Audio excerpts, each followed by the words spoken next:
el tiempo de hoy y vamos a comenzar pues orando. Gracias bendito Señor por esta noche, gracias porque podemos reunirnos, escuchar tu palabra. Señor, ayúdanos, por favor, a comprenderla, a estudiar y Señor, a escuchar el mensaje tan directo que vamos a comenzar a ver con Sofonías. Señor, gracias por tu palabra, gracias porque tu consejo nos ayuda a seguir adelante. En el nombre de Cristo Jesús, amén. Pues vamos a ir al libro de Sofonías. Libro de Sofonías se encuentra después de Habacuc. Habacuc resulta un mensaje muy interesante, como hemos estado viendo, porque es un mensaje, por un lado, sorprendente. Hemos visto que ha cambiado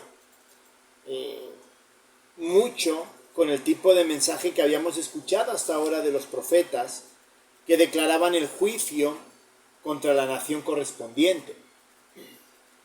Pero vemos en Habacuc, que aunque Habacuc está de acuerdo que el pueblo se merece un castigo,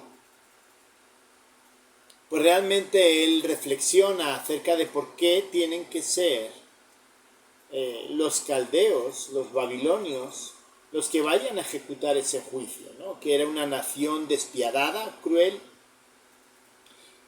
Y vimos a lo largo de los capítulos 1, 2 y 3 la soberanía de Dios en todo ese proceso. Es decir, Dios es el soberano y básicamente Dios le explica a Habacuc que Él es el quien sabe lo mejor y que sus juicios son justos. Pues Sofonías es vuelve un poco a los mensajes de antes y vamos a ver que Sofonías se centra en una expresión que se llama el Día del Señor. El Día del Señor aparece a lo largo del Antiguo Testamento, incluso en el Nuevo Testamento, en los Evangelios se habla del Día del Señor, Apocalipsis se habla del Día del Señor. Y vamos a ver, pues justamente, de qué trata. Entonces vamos a leer Sofonías capítulo 1. Es igual, tiene 3 capítulos y ya terminamos con Sofonías, los profetas preexílicos. Porque ya después viene Ageo, Zacarías y Malaquías, que son profetas postexílicos. Dice así, Sofonías capítulo 1. Palabra de Jehová que vino a Sofonías, hijo de Cusi, hijo de Gedalías, hijo de Amarías, hijo de Ezequías, en días de Josías, hijo de Amón, rey de Judá. Destruiré por completo todas las cosas de sobre la faz de la tierra, dice Jehová. Destruiré los hombres y las bestias. Destruiré las aves del cielo y los peces del mar. Y cortaré a los impíos y raeré a los hombres de sobre la faz de la tierra, dice Jehová.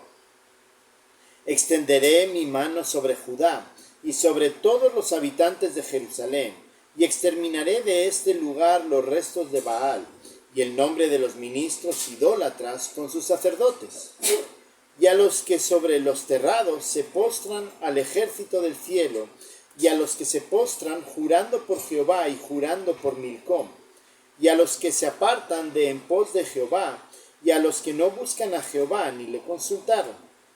Calla en la presencia de Jehová el Señor, porque el día de Jehová está cercano, porque Jehová ha preparado sacrificio y ha dispuesto a sus convidados. Y en el día del sacrificio de Jehová castigaré a los príncipes y a los hijos del rey y a todos los que visten vestido extranjero. Asimismo castigaré en aquel día a todos los que saltan la puerta, a los que llenan las casas de sus señores de robo y de engaño.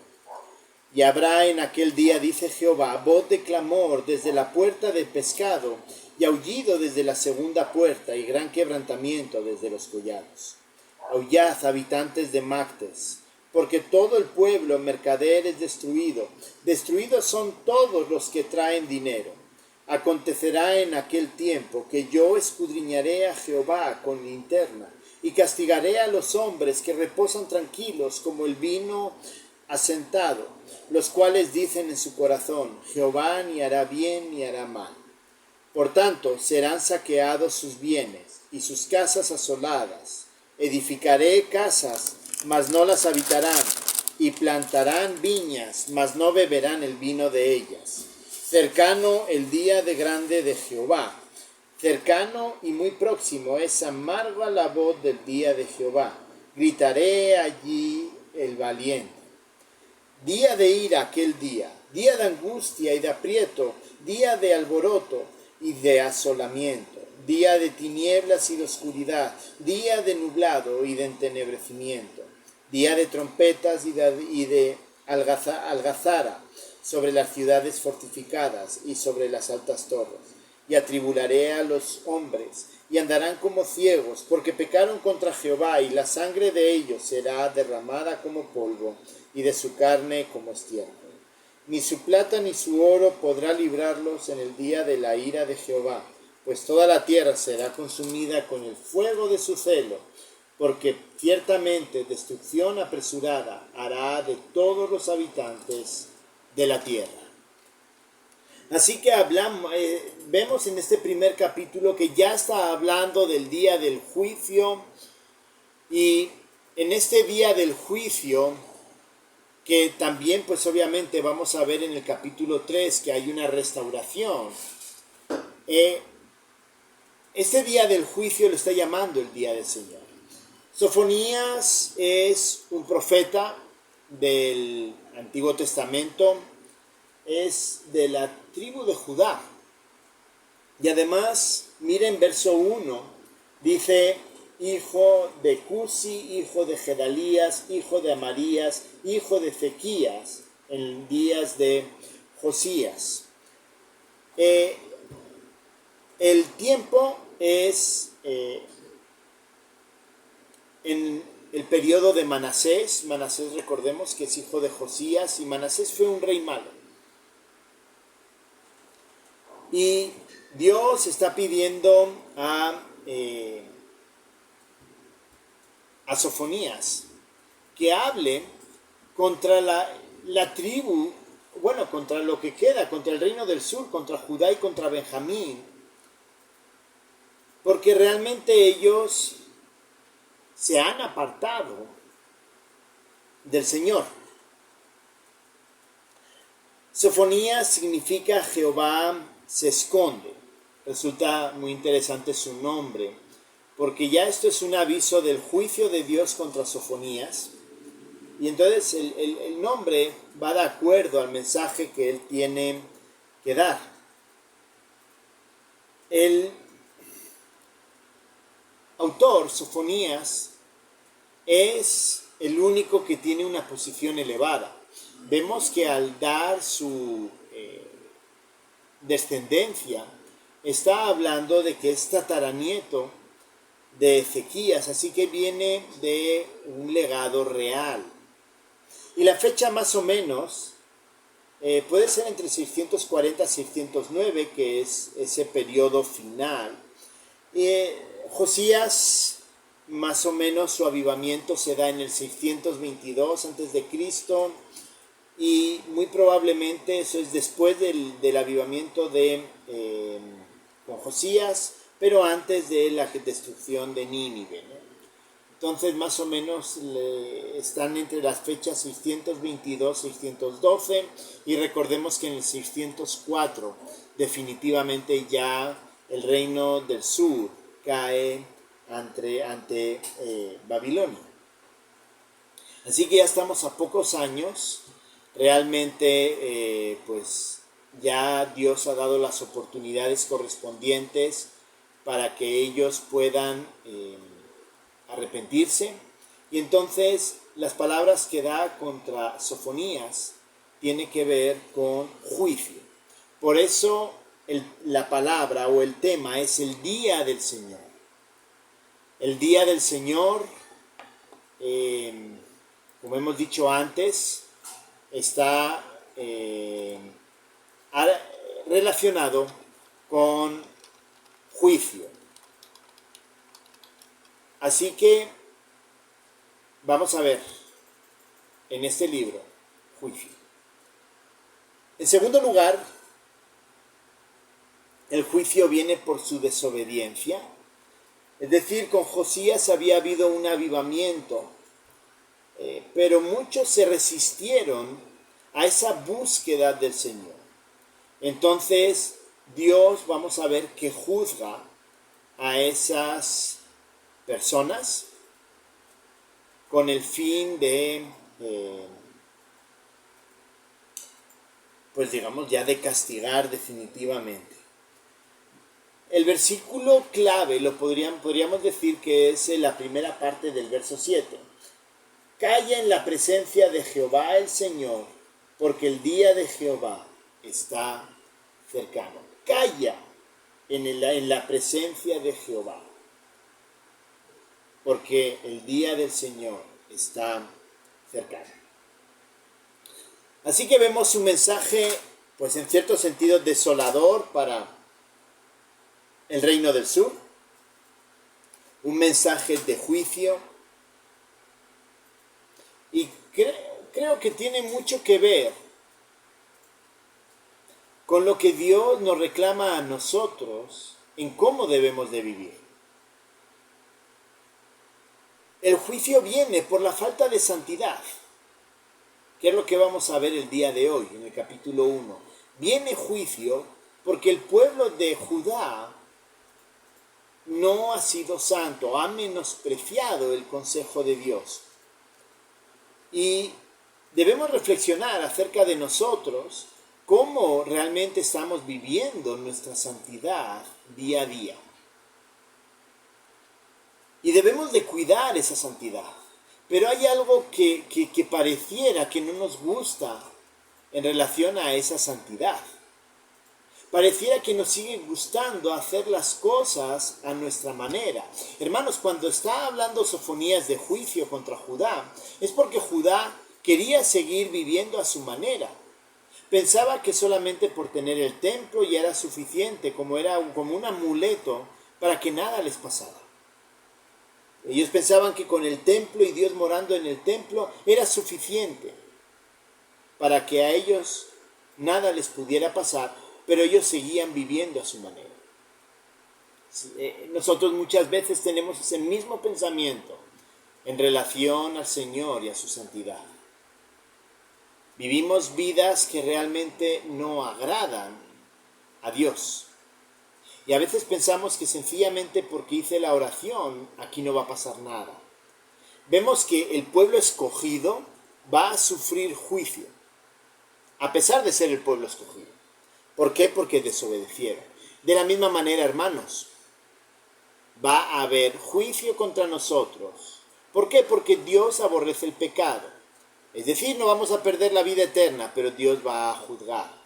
Y creo que en este capítulo 1 es un llamado a que como cristianos debemos de cuidar nuestra santidad. Debemos de cuidarla. En primer lugar, porque debemos de entender que Dios es el soberano, creador de todo. Versos del 1 al 3, bueno, del 2 y 3, porque el 1 es la introducción, comienza hablando justamente de eso. Destruiré por completo todas las cosas de sobre la faz de la tierra, dice Jehová. Destruiré los hombres y las bestias, destruiré las aves del cielo y los peces del mar, y cortaré a los impíos, y raeré a los hombres de sobre la faz de la tierra, dice Jehová. Y está hablando, esto es un juicio general contra todos, y es un juicio contra su propia creación por culpa del pecado. ¿Qué nos está queriendo decir? Que debemos de entender, en primer lugar, que Dios es el soberano creador de todo, el que puede juzgar, y eso mismo nos debe de llevar a cuidar nuestra santidad. Hermanos, muchas veces vivimos nuestras vidas diciendo que Dios es el soberano, pero son vidas que realmente están muy alejadas de lo que es la santidad de Dios, están muy alejadas de Dios y vivimos vidas a nuestra manera. Nos olvidamos de que Dios es el Dios creador. Y a veces Tenemos todavía la mala actitud de pensar que la ciencia está respondiendo a las preguntas acerca de la creación. Y hermanos, cuando Dios dice algo es porque es así. Así que Dios es el creador, y como Dios es el creador, el soberano, nosotros debemos de vivir vidas santas. Él puede y Él tiene el poder de destruir todo. Y de la misma forma que puede destruir la naturaleza, puede destruir la creación, puede destruir también al impío. Hermanos, no sería el primer caso de que Dios en el juicio contra un cristiano que ha decidido dejar los caminos por alguna razón, se ha apartado del Señor, Dios lo quita de en medio. Pero no solamente es porque Dios es el soberano, entonces nosotros debemos de cuidar la santidad, sino que en segundo lugar, como cristianos debemos cuidar nuestra santidad, porque Dios juzga a aquellos que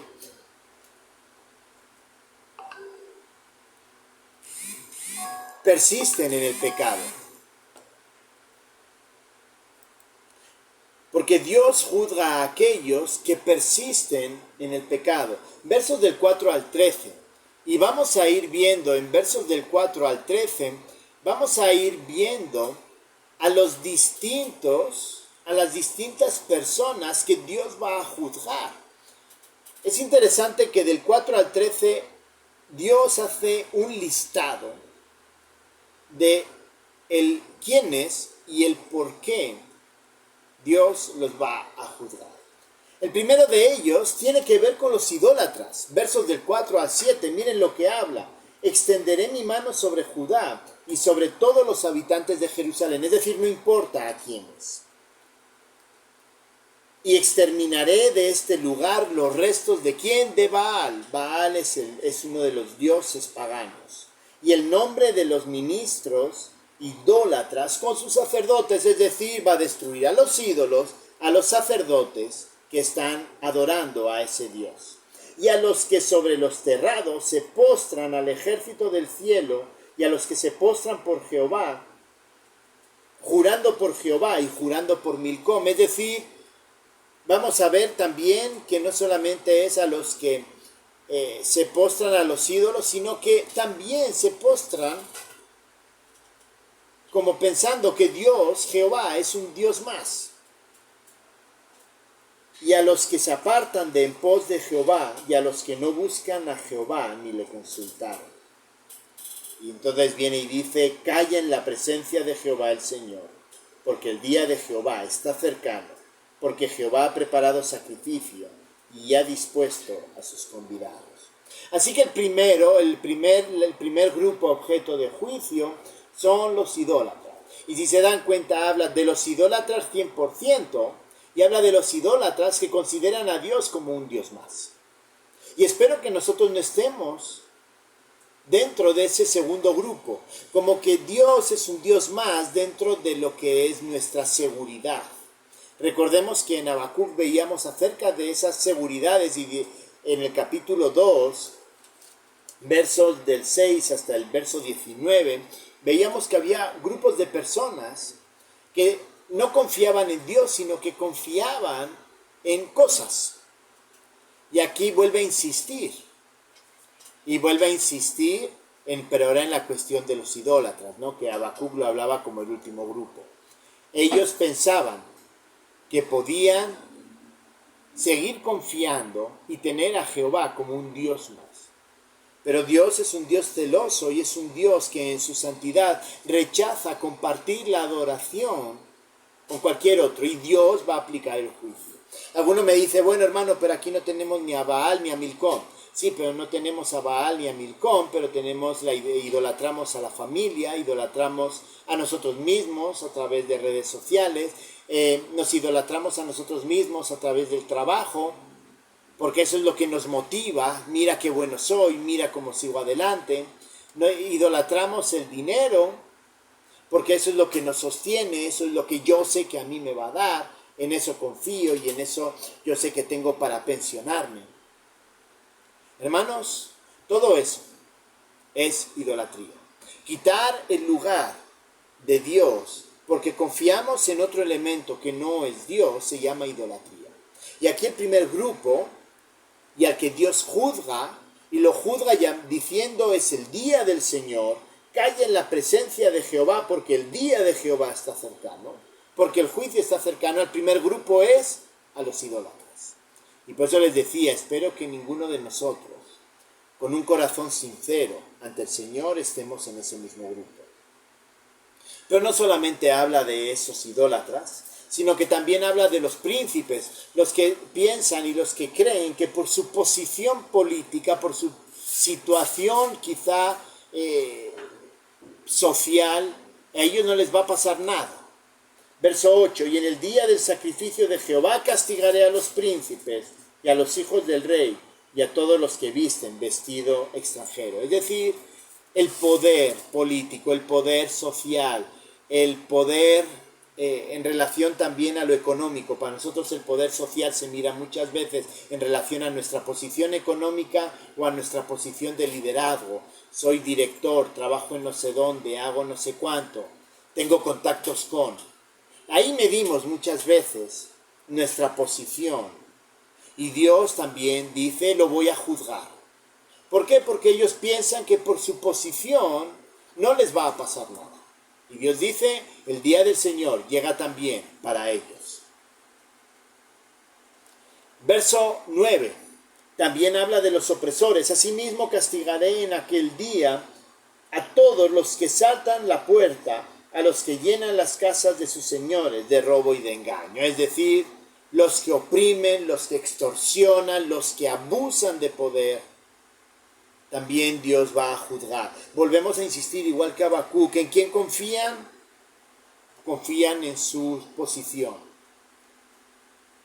Y si seguimos adelante, también vemos a los comerciantes, versos 10 y 11, y habrá de aquel día, dice Jehová, voz de clamor desde la puerta del pescado, y aullido desde la segunda puerta, y gran quebrantamiento desde los encollados.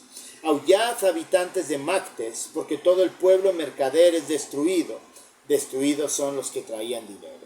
Es decir, en nuestra pericia a la hora de hacer dinero, a la hora de tener ese soporte, a la hora de tener esos elementos, también Dios va a juzgar. Y por último, y si los primeros grupos que hemos visto es porque confiaban en algo o en alguien, y Dios los va a juzgar por no confiar en Dios, porque están confiando en otras cosas y por eso tampoco viven su santidad, porque piensan que en esas cosas, aunque lo consigan de mala manera, Dios no va a juzgar. Dios también va a juzgar a los indiferentes. Versos 12 y 13. Acontecerá en aquel tiempo que yo escudriñaré a Jerusalén con linterna y castigaré a los hombres que reposan tranquilos, como el vino asentado, los cuales dicen en su corazón, Jehová ni hará bien ni hará mal, por tanto serán saqueados sus bienes y sus casas asoladas. Edificarán casas, mas no las habitarán, y plantarán viñas, mas no beberán el vino de ellas. Jehová, verso 12, Jehová ni hará bien ni hará mal. Jehová no hará nada, no me importa. Dios aquí no tiene nada que ver. ¿Y qué dice? Yo voy a juzgar, porque ellos como piensan que no va a haber nada, que no pasa nada, entonces puedo hacer lo que a mí me da la gana.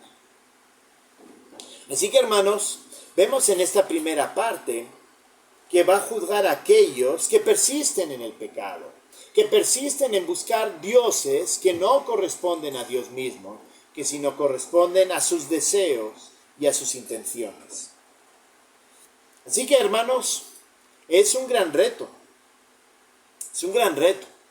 Porque esto significa, en primer paso, cuando habla de que debemos de cuidar nuestra santidad, significa confiar plenamente en el Señor y no confiar en nosotros mismos. Y para terminar este primer capítulo, hemos visto quiénes van a ser juzgados. Y van a ser juzgados aquellos que pecan, aquellos que no confían en el Señor. Y por eso les decía al principio, ¿dónde está nuestra confianza? ¿Dónde?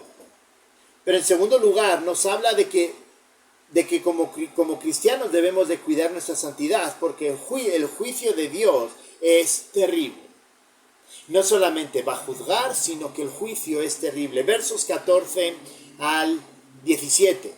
Y aquí vamos a ver que Dios describe cuál es el juicio contra Israel. Y miren lo que habla acerca del juicio. Versos 14, la primera parte, ¿no? Cercano está el día grande de Jehová. Cercano y muy próximo. Es decir, Dios les está diciendo al pueblo, y pensemos, es en el 604, y esto tiene que ver entre el 622 y el 612 más o menos. Todavía quedan unos cuantos años, y ¿qué dice Sofonías? El juicio de Dios es inmediato. Hermanos, a veces pensamos, aunque decimos externamente, no, el mundo está así, pero Dios, y Dios va a llegar pronto, la realidad es que en nuestra convicción es que Dios, a saber si va a llegar todavía. No tenemos esa convicción, todavía pensamos que, nos queda vida y podemos arrepentirnos. El problema es que no sabemos cuándo es el día del Señor. El pueblo de Israel no sabía cuándo iba a ser el día del Señor. Y cuando fue, se arrepintieron. Hermanos, cuando Dios nos va a juzgar y entendamos que el juicio de Dios es terrible, vamos a disfrutar de la vida eterna, pero Dios va a juzgar el pecado. Hermanos, el juicio de Dios puede ser en cualquier momento.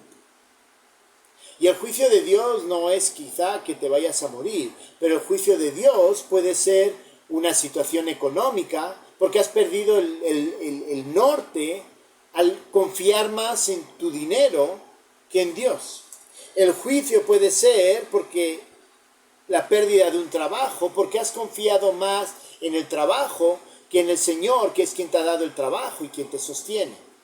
El juicio puede ser porque no importa cómo llegues al examen, no pasa nada, yo lo copio, porque no importa, pero Dios puede hacerte reprobar un examen, puede hacerte reprobar un grado, puede incluso estás en la universidad expulsarte, porque has confiado más en tu criterio que en el Señor a la hora de la integridad al hacer las cosas y el por qué estás estudiando. Hermanos, el juicio puede ser inmediato.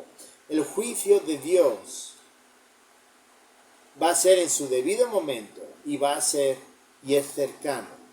No pensemos que Dios deja el pecado sin juicio. Dios nos da siempre alguna consecuencia por nuestro pecado. Y la siguiente parte del 14, la segunda parte del 14 hasta el 18, vamos a ver la descripción acerca del propio, de ese, digamos, de ese juicio. Comienza diciendo, segunda parte del verso 14 hasta el 16, comienza diciendo: es amarga la voz del día de Jehová, gritará allí el valiente, día de ira aquel día, día de angustia y de aprieto, día de alboroto y de asolamiento, día de tiniebla y de oscuridad, día de nublado y de entenebrecimiento, día de trompeta y de algaraza sobre las ciudades fortificadas y sobre las altas torres. Está hablando de juicio contra Judá, y ese tipo de juicio tiene que ver con una guerra, tiene que ver con una conquista. Habla de tinieblas, de oscuridad, de entenebrecimiento, de trompeta, de algaraza contra las ciudades fortificadas, tiene que ver con un ataque. Entonces, Dios ya les está diciendo, miren, va a haber una situación donde ustedes van a ser definitivamente conquistados. Así que ya comienza el horror. Si ellos pensaban que por tener el templo y por tener a Jehová en el templo, nada les iba a pasar, ya Jehová les dice, miren, el juicio va a ser terrible, va a ser horrorífico. Hermanos, el juicio puede ser en el Señor algo sencillo, o si realmente nosotros no nos arrepentimos y persistimos en el pecado, puede ser que un día el juicio sea terrible, sea tremendo. Y debemos de estar preparados entonces para ese juicio. También verso 17, describiendo cómo va a ser terrible, mire lo que dice: y atribularé a los hombres y andarán como ciegos, porque pecaron contra Jehová, y la sangre de ellos será derramada como polvo, y su carne como estiércol. Va a haber atribulación contra las personas. Ya el pueblo iba a sufrir la conquista, pero el pueblo también mentalmente iba a ser consciente, iba a estar como triste, dándole muchas vueltas, preocupados, porque han sido contestados. Es decir, la conciencia no les iba a dejar tranquilos. Y hermanos, piensen cuando pecamos. Piensen cuando pecamos y persistimos en el pecado. Muchas veces el Señor deja ese acto, esa conciencia sobre nosotros, para que comprendamos el pecado en el que hemos caminado, para que comprendamos el horror de no vivir la santidad de Dios. Hermanos, es que de verdad debemos de entender que no vivir la santidad de Dios, vivir en el pecado, persistir en el pecado, es algo horrible para el Señor. Y recordemos que con Judá y con Israel tuvo mucha paciencia. Pero para nosotros no sabemos cuánta paciencia va a tener. Nosotros conocemos cuánta paciencia tuvo porque tenemos el relato donde lo describe. Pero contigo y conmigo no sabemos cuánta paciencia va a tener. Por eso el Señor nos llama a vivir vidas de santidad. Y por último, termina el verso 18 a la hora de describir ese horror.